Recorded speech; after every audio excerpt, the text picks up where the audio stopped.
Buenas tardes, mi grupo está conformado por Lina Bonilla, Jessica Lisset Abella, Ángela Moreno, Sebastián Herrera y mi persona, Laura Rondón. Nuestro grupo escogió las estrategias metacognitivas, las cuales se encargan de ayudarnos a generar procesos mucho más fáciles para la comprensión mejor de un tema, la evaluación del mismo y la adaptación de este a nosotros. Con todo esto, pues decidimos escoger el tema de sobrepeso y obesidad. Esto debido a todo el tema de la cuarentena y el aislamiento, ya que pasamos demasiado tiempo en la casa y demasiado tiempo prácticamente siendo sedentarios la mayoría de nosotros. La población objeto son adultos jóvenes, en este caso universitarios. Bueno, entonces acá ya vamos a empezar a hablar sobre obesidad y sobrepeso en tiempos de cuarentena en estudiantes universitarios. Sabemos que estas dos son una acumulación excesiva o anormal de grasa que claramente es perjudicial para la salud. Entonces estas dos las podemos medir a través de un indicador al que llamamos índice de masa corporal, el cual es o lo podemos calcular a través del peso en kilogramos de la persona sobre la talla al cuadrado de la persona. Esto nos va a arrojar un número el cual lo vamos a poder clasificar para, en este caso, poder saber si la persona tiene sobrepeso u obesidad. El sobrepeso a través del índice de masa corporal se define como un número igual o mayor a 25 y la obesidad como un índice de masa corporal igual o mayor a 30. Entonces, algunas de las causas por las cuales se adquiere estas afecciones en tiempos de cuarentena en estudiantes universitarios se debe principalmente y se puede clasificar en dos. Entonces, la primera es la dieta o la alimentación y la segunda es el ejercicio o la actividad física. Entonces, por parte de la alimentación se debe una ingesta excesiva de calorías, especialmente ricas en grasas, y la actividad física como una falta de adherencia, ya sea por falta de tiempo o falta de ocio o diferentes factores que pueden hacer que la persona no tenga una adherencia específica, una rutina o actividad de actividad física o ejercicio. Entonces también hay factores que conllevan a la falta de adherencia a estas dos, como los niveles de estrés o la falta de tiempo en sí. Algunas de las complicaciones que traen estas dos afecciones son principalmente cardiovasculares, como las cardiopatías y los accidentes cerebrovasculares. También de tipo osteomuscular como la osteoartritis y de tipo metabólico como la diabetes. También se pueden derivar algunos tipos de cáncer, como el de mama, el de próstata, el de vesícula biliar, el de riñón. Entonces es por ello que debemos tomar conciencia de las prácticas que estamos haciendo, de los estilos de vida que estamos adquiriendo o que estamos modificando, los cuales tienen que ser positivos para no adquirir estas afecciones y estas posibles complicaciones que pueden afectar de largo o corto plazo nuestra salud. A continuación vamos a dar algunas de las estrategias para evitar lo que es el sobrepeso y la obesidad en tiempos de cuarentena. Entonces, hay que tocar unos puntos importantes para así evitar más adelante enfermedades cardiovasculares u otras. Entonces, hay que tener en cuenta unos puntos claves, como lo son el dormir de 7 a 8 horas diarias, evitar el consumo de tabaco y de alcohol y visitar con frecuencia al médico. Entonces, para adentrarnos en lo que son los hábitos alimentarios, vamos a basarnos en lo que es el plato saludable de la familia colombiana. Esto incluye lo que son 6 grupos de alimentos variados y frescos. Hay que tener en cuenta que debemos consumir alimentos 5 veces al día, lo que es el desayuno, las medias 9, el almuerzo, las 11 y la cena. Ahí se encuentran los 5 momentos en los que debemos consumir estos alimentos de forma variada a diario. Entonces, dentro de estos grupos podemos encontrar lo que son cereales, tubérculos, plátanos, vamos a encontrar lácteos y sus derivados como lo son los quesos y los yogures, vamos a encontrar lo que es las carnes y los huevos, grasas, azúcares, frutas y verduras. Aquí también se incluye lo que es el acompañamiento de cada comida, que sería el agua. Hay que evitar consumir los jugos ya que es preferible comerse la fruta directamente sin pelarla ni hacerle algún proceso. Entonces es importante disminuir lo que es el consumo, disminuirlo o eliminarlo, el consumo de sal y también disminuir el consumo de azúcares y de alimentos procesados como lo son los embutidos, las gaseosas y cosas que vengan de paquete.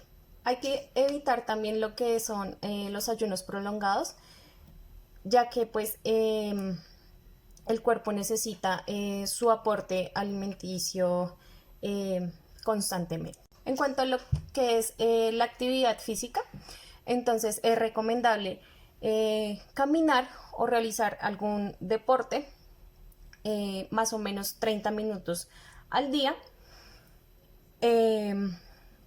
Esto se tiene que hacer acompañado de 2 litros de agua a diario también. Realizar pausas activas entre cada actividad, mínimo cada hora. Y realizar el deporte que más les agrade, puede ser nadar, trotar, realizar aeróbicos, bailar, etc. Y eso fue todo en cuanto al folleto, que lo pueden ver a continuación.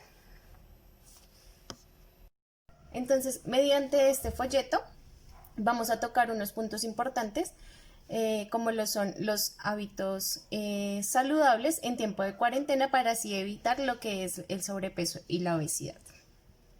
Una de las actividades que vamos a realizar para la comprensión mejor del tema es la colocación de lo que debería ser un correcto plato saludable. Entonces, con el recuerdo de cómo deben colocarse cada cosa, esto pues el tema de la imagen y hacerlo como más didáctico hace que la persona tenga más presente toda la explicación. Entonces recordemos que un 25% del plato debe ser ocupado por todo lo que son los cereales, los tubérculos, las raíces y los plátanos. El otro 25% debe estar conformado por todo lo que son lácteos y sus derivados, el queso y la leche.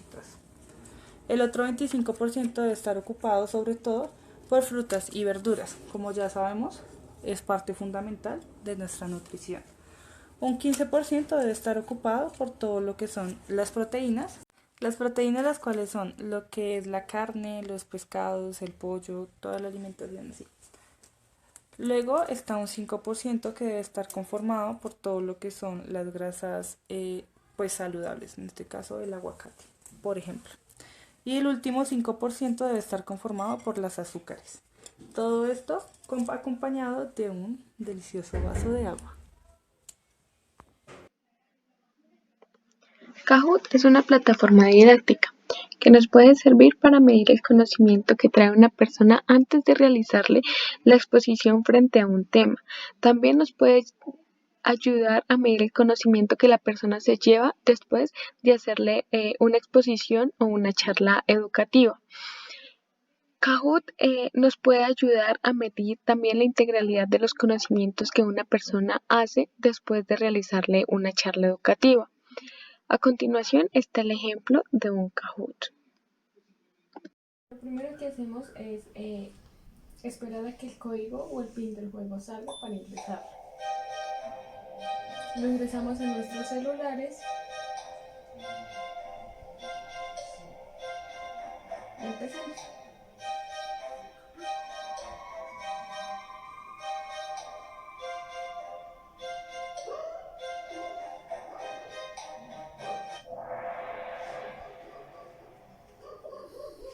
A continuación va a empezar una serie de preguntas. La primera, algunos hábitos saludables durante la cuarentena son, excepto descansar 10 minutos después de 3 horas de trabajo, controlar niveles de azúcar, dormir entre 7 y 9 horas diarias, dormir entre 3 a 4 horas diarias. Se le da la opción que creemos correcta.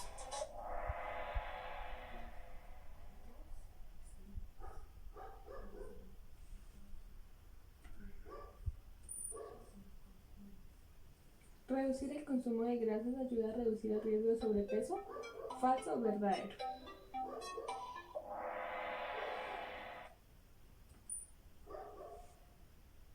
¿Cada cuánto se debe hacer una pausa activa?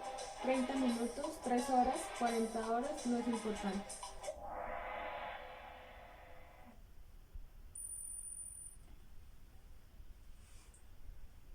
¿Cuántos minutos se debe caminar o trotar al día? Mínimo 10, mínimo 30, mínimo 5, no es importante.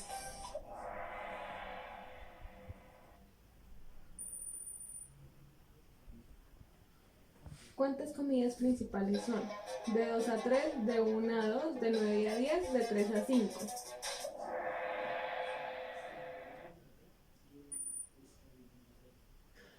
¿Ejercitar la mente es importante para la salud? ¿Falso o verdadero?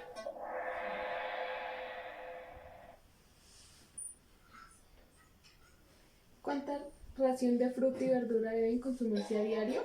3 frutas y 2 verduras. Si se come fruta no se come verdura. Si se come verdura no se come fruta, una verdura.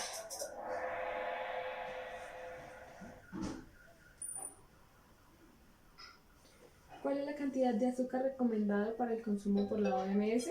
25 gramos, 70 gramos, 40 gramos, 160 gramos.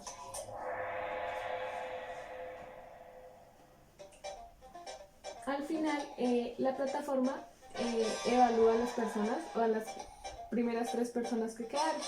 Gracias.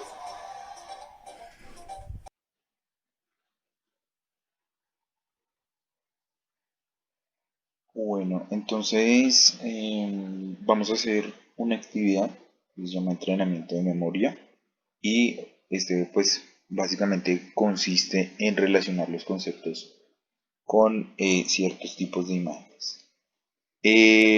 Para hablar de la relación que tiene esta actividad con la metacognición, hay que recordar que la metacognición tiene una palabra muy grande dicha por la mayoría de los autores, que es el aprender a aprender. Y también definir en este de aprender a aprender qué son los conocimientos que tenemos, analizarlos y qué en realidad nos hace falta por aprender. Entonces de ahí es donde viene esta particular palabra de conocer nuestros conocimientos y buscar nuevos aparte del mismo conocimiento que tenemos, buscando siempre la ampliación de estos.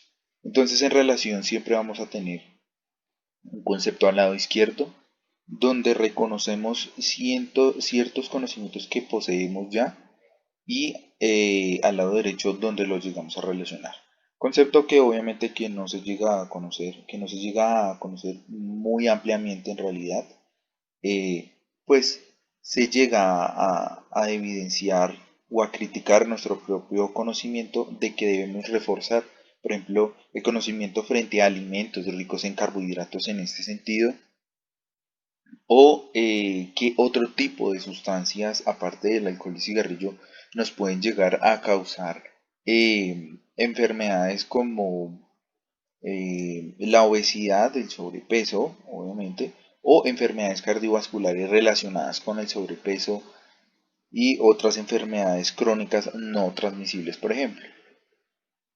Entonces, de aquí particularmente es donde ejercemos que nuestro propio conocimiento se dé cuenta de que hace falta algo más. Entonces, aquí es donde reconocemos el principal concepto en el que se desarrolla la autocognición, que sería la autonomía del aprendizaje, ya que, pues vuelvo y lo digo, frente a unas bases de conocimiento siempre vamos a necesitar ampliar ese conocimiento por nuestra propia cuenta, obviamente, y de esta forma nos logramos enfrentar a varias escenarios o escenas que nos oprima a reconocer nuevas cosas o que se nos sea necesario un nuevo conocimiento. Entonces, dicho esto, se procede a realizar, que sería el entrenamiento otra vez de la memoria, relacionar los conceptos con las imágenes, se procede a realizar como tal la actividad. Entonces, la principal actividad que protege el corazón y previene la obesidad. Cuando hablamos de actividad que se puede llegar a realizar, eh, Bueno, una vez dicho la introducción, se procede a realizar como tal la actividad. Entonces, simplemente tomar la punta de la flecha y conectarla con la imagen que reconocemos que es la correcta en este caso. Entonces, la principal actividad que protege y previene la obesidad, cuando estamos hablando de una actividad, obviamente pues la relacionaríamos con algún tipo de actividad de tipo cardiovascular, física, que pues nos ejerza obviamente eh, algún tipo de acción netamente muscular o que llegue a quemar calorías o grasas. Alimentos ricos en grasas y carbohidratos, pues podríamos estar hablando de la típica hamburguesa con papas, obviamente muy rica en carbohidratos, muy rica en grasas, algunas y otras no. Seguiríamos con el con el tercero, perdón, sustancia de bebidas que aumentan el riesgo de sufrimiento de peso y obesidad. Aquí estaríamos hablando de algunos tipos de sustancias psicoactivas, por decirlo así, como lo es el alcohol, obviamente, y el cigarrillo, que son altamente adictivos y aumentan nuestra presión arterial y alteran nuestro metabolismo como tal. Y actividad que se recomienda después de trabajar, las típicas pausas activas que debemos realizar por más o menos 20 minutos después de cada actividad o trabajo hecho, por decirlo así, o terminado. Las principales complicaciones o sufrimientos de la obesidad. Las principales complicaciones, estamos hablando de enfermedades cardiovasculares o enfermedades crónicas no transmisibles, pero las más comunes son las cardiovasculares, como lo son la hipertensión, eh, la, la arteriosclerosis y los infartos eh, al corazón, por decirlo así. Alimentos adecuados, variados para mantener un peso adecuado.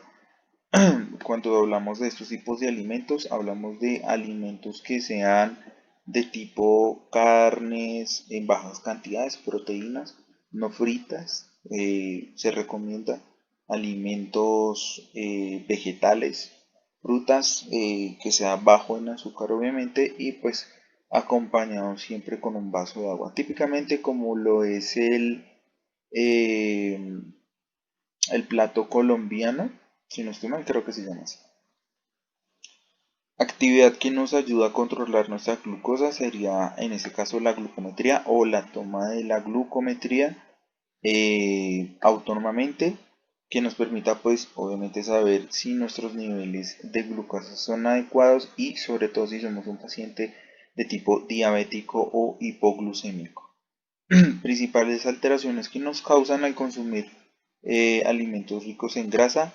Entonces en este caso va a ser el aumento de grasas a nivel intravascular, que se conoce más como dislipidemia o conocido normalmente como el colesterol alto.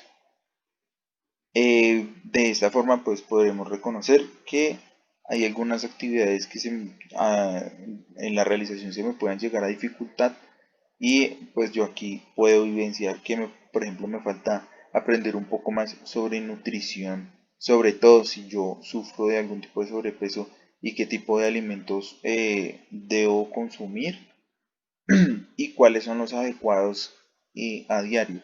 Aunque también podríamos estar hablando de qué cantidad se puede llegar a alimentar. Y eso fue todo. Y ya, muchas gracias. Controlar nuestra glucosa sería en este caso la glucometría o la toma de la glucometría autónomamente, que nos permita pues obviamente saber si nuestros niveles de glucosa son adecuados y sobre todo si somos un paciente de tipo diabético o hipoglucémico. Principales alteraciones que nos causan al consumir alimentos ricos en grasa. Entonces en este caso va a ser el aumento de grasas a nivel intravascular, que se conoce más como dislipidemia o conocido normalmente como el colesterol alto. De esta forma pues podremos reconocer que hay algunas actividades que en la realización se me puedan llegar a dificultar Y pues yo aquí puedo vivenciar que, por ejemplo, me falta aprender un poco más sobre nutrición, sobre todo si yo sufro de algún tipo de sobrepeso y qué tipo de alimentos debo consumir y cuáles son los adecuados a diario. Aunque también podríamos estar hablando de qué cantidad se puede llegar a alimentar. Y eso fue todo. Y ya, muchas gracias.